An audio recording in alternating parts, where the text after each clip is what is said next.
Brought to you by Sensodent K।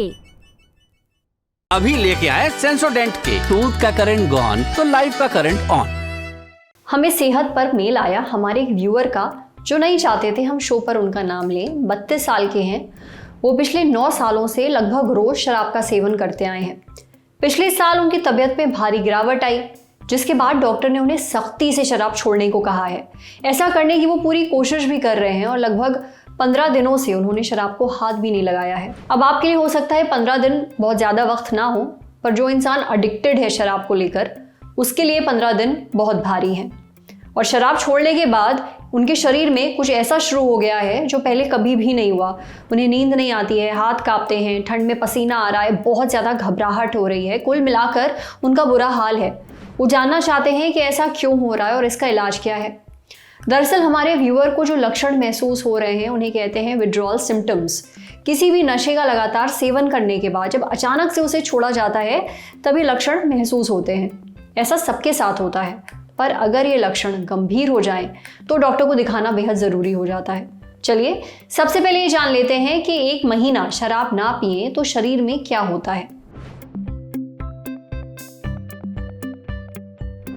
Alcohol बंद करने के फायदे इससे नुकसान से रिलेटेड है कि ये जिस सिस्टम को नुकसान पहुंचाता है, ये आप अगर नहीं लेंगे तो आपको उस सिस्टम में बेनिफिट ही होगा। जैसे अगर हम बहुत ज्यादा मात्रा में अल्कोहल लें और बहुत लंबे टाइम तक लेते रहें तो हमारा लीवर खराब हो जाता है, और एक बार लीवर खराब हो जाए उसे वापस नहीं लेके आ सकते। तो आप लीवर की बीमारियों से बचते हैं। लीवर की बीमारी के साथ साथ गुर्दे भी, जिसे हेपेटोरेनल सिंड्रोम बोलते हैं, किडनी भी इन्वॉल्व हो सकती हैं, आप उस बीमारी से बच सकते हैं। आपका कुछ अल्कोहल की वजह से कुछ मरीजों में डायरेक्टली हार्ट पे इफेक्ट हो जाता है और उनका हार्ट एक्चुअली में पंपिंग उतनी बढ़िया नहीं कर पाता। नॉर्मली पंपिंग जो 55% होती है उनकी घट के मात्र 15 से 20% रह जाती है। फिर उन्हें चलने में, सांस लेने में दिक्कतें आती हैं। इन सब बीमारियों से हम बच सकते हैं। प्लस क्योंकि हमने देखा ये ब्रेन को इफेक्ट करता है, डिप्रेसेंट है, तो ये हमारे ब्रेन को लॉन्ग टर्म में भी नुकसान पहुंचा सकता है। और अगर हम अल्कोहल नहीं लेते हैं तो हमारे ब्रेन पे ये खराब इफेक्ट नहीं होंगे। अल्कोहल विड्रॉल उन मरीजों को होता है जो काफी समय से और काफी क्वांटिटी में अल्कोहल ले रहे होते हैं और वो अचानक लेना बंद कर देते हैं। उसकी जो इफेक्ट बॉडी पे होते हैं वो अल्कोहल विड्रॉल में आते हैं। एक्चुअली में अल्कोहल करता क्या है? अल्कोहल जो है वो हमारे ब्रेन को डिप्रेस करता है। जो हमारे एक्साइटेटरी न्यूरोट्रांसमीटर्स हैं उनको सप्रेस करता है। अल्कोहल विड्रॉल जो है ये 2-3 कैटेगरीज में क्लासिफाई किया जाता है, माइल्ड, मॉडरेट और सीवियर। कि माइल्ड जिसमें सिम्टम्स बहुत कम होते हैं, मरीज को, पेशेंट को अनईजी लगेगा, घबराहट होगी, बेचैनी होगी, नींद नहीं आएगी, एंग्जाइटी में रहेगा। ये यूजुअली होता है जब पेशेंट थोड़ी कम क्वांटिटी में अल्कोहल ले रहा हो, पर कुछ टाइम से ले रहा हो, वो अचानक विड्रॉ करे और ये 6 घंटे के अंदर अंदर मरीज को ये सिम्टम्स हो जाते हैं।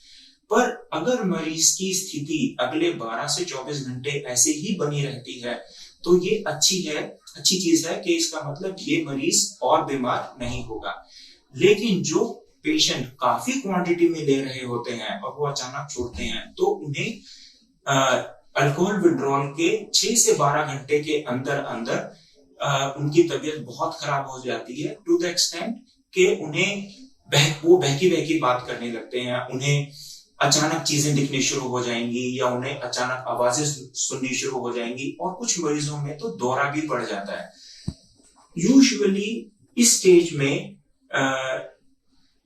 1 से 5% मरीज को अगर इलाज बहुत अच्छी तरह से भी किया जाए तो भी उनके बचने की उम्मीद। जो सीवियर मोस्ट कंडीशन है अल्कोहलिक विड्रॉल में उसे डिलीरियम ट्रेमेंस कहते हैं। इसके अंदर पेशेंट को ऑटोनॉमिक सिम्टम्स बहुत ज्यादा होते हैं, मतलब वो बहकी बात तो कर ही रहा है, उसे दौरे भी पड़ सकते हैं, प्लस उसका बीपी बहुत ज्यादा बढ़ जाएगा, उसे पसीने बहुत ज्यादा आएंगे, उसे फीवर बहुत ज्यादा तेज हो सकता है, उसको घबराहट बहुत ज्यादा तेज होगी और ये स्थिति सबसे खराब स्थिति, और ये कम से कम 6 से 7 दिन तक जा सकती है।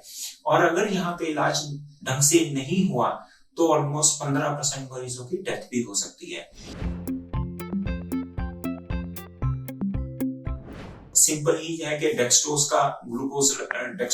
लगता है प्लस मल्टीविटामिन, पर बहुत इंपॉर्टेंट है कि इसमें थायामिन का इंजेक्शन इंक्लूड होना बहुत जरूरी है विद विटामिन B12 और फॉलिक एसिड। जो पेशेंट अल्कोहलिक विड्रॉल में जाते हैं उससे पहले ये सोचना होता है कि एक्चुअली में पेशेंट ने अल्कोहल लेना शुरू क्यों किया, क्योंकि उसके कोई ना कोई फैमिली इश्यूज होते हैं, कोई सोशल इश्यूज होते हैं, इकोनॉमिक इश्यूज होते हैं या साइकेट्रिक इश्यूज होते हैं। तो पेशेंट को सक्सेसफुली अल्कोहल विड्रॉल से निकालने के बाद इन चीजों पे भी काम करना बहुत जरूरी है, अदरवाइज नहीं तो मरीज फिर दोबारा इसी यथास्थिति में पहुंच जाएगा। शराब छोड़ दी है, बहुत अच्छी बात है, पर अगर आप विड्रॉल सिम्टम्स से परेशान हैं तो डॉक्टर को ज़रूर दिखाइए, क्योंकि कुछ केसेस में ये गंभीर रूप ले सकता है। अब बढ़ते हैं सेहत के अगले सेगमेंट की तरफ, तन की बात। जानिए क्या है 5-4-3-2-1 टेक्निक जो एंजाइटी से निपटने में मदद कर सकती है।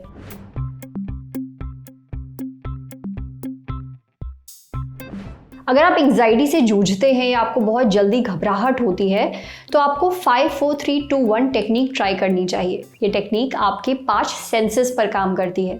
सेंसेस बोले तो देख पाने की, सुन पाने की, छू पाने की, सूंघ पाने की और टेस्ट कर पाने की क्षमता। ये टेक्निक आपको ठीक वैसे ही रिलैक्स करती है जैसे प्राणायाम।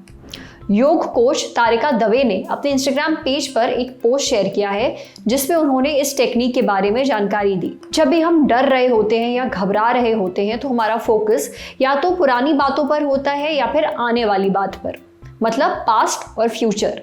इस टेक्निक की मदद से आप अपने दिमाग को वापस प्रेजेंट पर ला सकते हैं।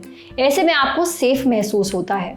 अब ये 5-4-3-2-1 टेक्निक की कैसे जाती है? बहुत ही सिंपल है। सबसे पहले तो गहरी गहरी सांसें लीजिए, ये आपको थोड़ा रिलैक्स करेगा। उसके बाद अपने आसपास 5 चीज़ें देखने की कोशिश करिए, जैसे कुर्सी, कोई पेंटिंग, खिड़की वगैरह। इसके बाद कोई 4 चीज़ें छुइए, जैसे कि दीवार, कपड़े वगैरह वगैरह। डन। अब आसपास 3 आवाज़ों पर फोकस करिए, जैसे ट्रैफिक की आवाज़, चिड़ियों की आवाज़ या फिर खुद के सांस लेने की आवाज़। इसके बाद कोई 2 चीज़ों को सूंघने की कोशिश करिए, जैसे कॉफ़ी, परफ्यूम, जो भी आसपास हो।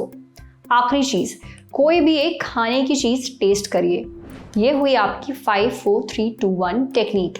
इसे करने के बाद आपको रिलैक्स महसूस होगा। हाँ, ये कोई जादू नहीं है, इसलिए ऐसा नहीं होगा कि आपकी सारी चिंता गायब हो जाएगी एकदम से, पर अपने दिमाग और शरीर को काम डाउन करने में आपको मदद ज़रूर मिलेगी। और अगर आप बहुत सीवियर एंजाइटी से जूझ रहे हैं तो ज़रूरी है कि आप प्रोफेशनल मदद लें। समझे? अब बारी है सेहत के आखिरी सेगमेंट की, खुराक यानी झक्कासी हेल्थ टिप। जानिए कौन सी खाने पीने की चीज़ें आपकी हड्डियां कमज़ोर कर रही हैं। हड्डियां शरीर का ढांचा बनाती हैं और ये शरीर का सारा भार उठाती हैं। अगर ढांचा कमज़ोर हो गया तो शरीर ना भार उठा पाएगा और ना ही ठीक से काम कर पाएगा। कैल्शियम, विटामिन डी और फॉस्फोरस हड्डियों को मजबूती देते हैं। अगर शरीर में इन मिनरल्स की कमी होगी तो बोन मिनरल डेंसिटी घट जाएगी। बोन डेंसिटी को अगर हम आसान भाषा में समझें तो हड्डियों की ताकत या उनकी मजबूती। ऐसे में हड्डियां टूटने या फिर ऑस्टियोपोरोसिस बीमारी का खतरा बढ़ जाएगा। हो सकता है आप जाने अनजाने में अपनी बोन मिनरल डेंसिटी को नुकसान पहुंचा रहे हों।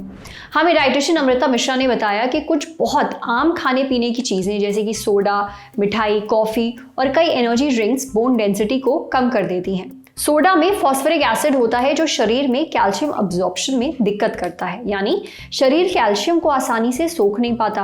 पैकेट वाले खाने में नमक ज्यादा होता है जिसकी वजह से पेशाब के जरिए शरीर से कैल्शियम निकल जाता है। काफ़ी एनर्जी ड्रिंक्स और कुछ तरह की चाय भी शरीर में कैल्शियम को अब्जॉर्ब नहीं होने देती।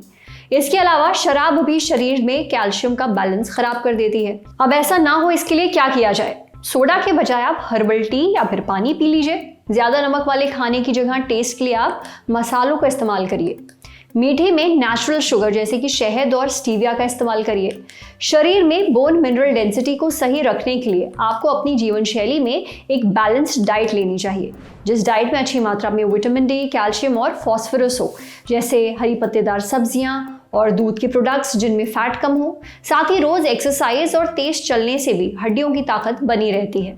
आज सेहत पर इतना ही। अगर आप एक डॉक्टर हैं, हमसे कुछ शेयर करना चाहते हैं तो जो ईमेल आईडी इस वक्त आपको अपनी स्क्रीन पर दिख रही है उस पर हमें एक मेल भेज दीजिए। शुक्रिया।